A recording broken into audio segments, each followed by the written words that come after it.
Roughly 6 years ago, we purchased the corner, which included a parking lot, 3 houses, actually 4 buildings and a parking lot. So at that time it crossed our mind that someday we knew the whole block, it was zoned B2 commercial and had been for 40 years. So we knew that someday there's a potential for a commercial development on that block. I think the main issue was just that the idea that they had, what they wanted to build, did not fit in with the character of the neighborhood. So citizens really wanted us to keep the neighborhood residential and not commercial. And the plan required knocking down some primarily residential structures, even if they were rentals, to build a strip mall. And that's not something that a lot of people seem to be comfortable with. I never really thought it was going to go through. I thought it was a joke. I was like, there's no way that the city of Bowling Green is going to let these guys do this, because they're not going to do that. But they had the 4 votes, so they got to get away with it. It became obvious back before the first of the year that basically 4 of us would be in favor of the project rezoning, 3 would be against it.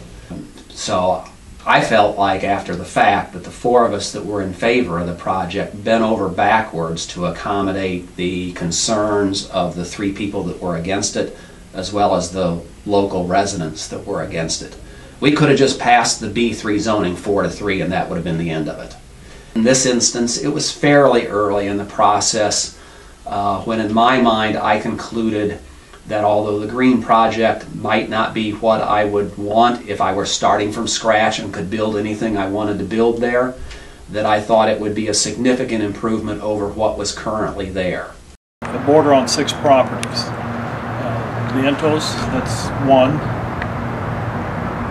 The green property that goes back this little 8-foot corridor along here, that's my property. So I border back on that. Because of that, I border on that property,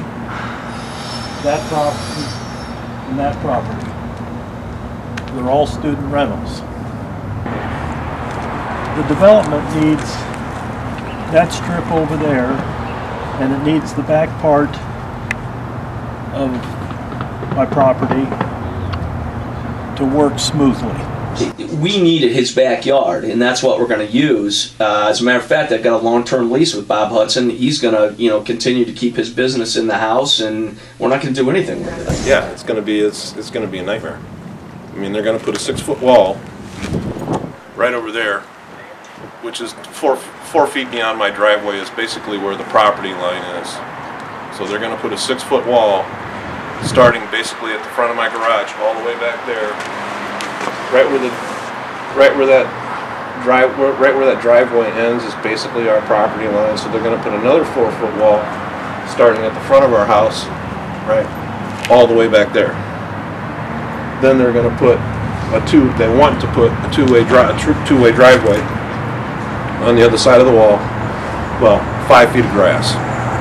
Okay, then the 2-way driveway, and that's going to lead right up to the mall. Some residents were concerned that the minority of students who don't always act respectfully toward their neighbors might kind of congregate around the strip mall and make that area more of a traffic issue and a nuisance issue than already is the case. The kids aren't going to know. They're going to be walking all over the place around here.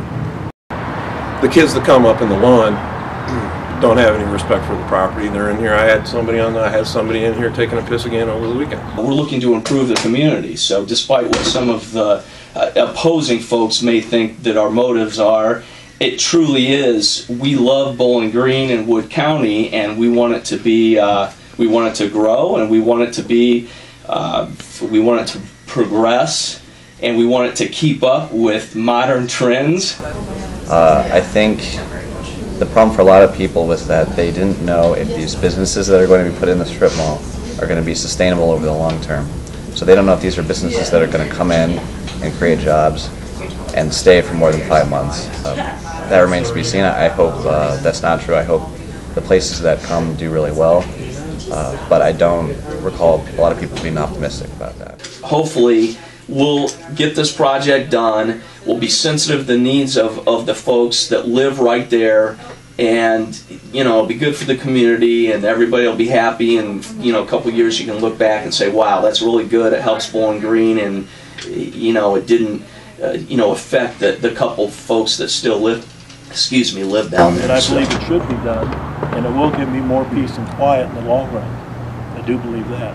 Well, once it's all done, I think it'll be the kind of thing where most likely 3 or 4 years from now we'll look at this and say, geez, this is pretty nice. I can't believe we ever argued over this for months on end. We're not moving, if that's your question. Nor should we. I mean, would you?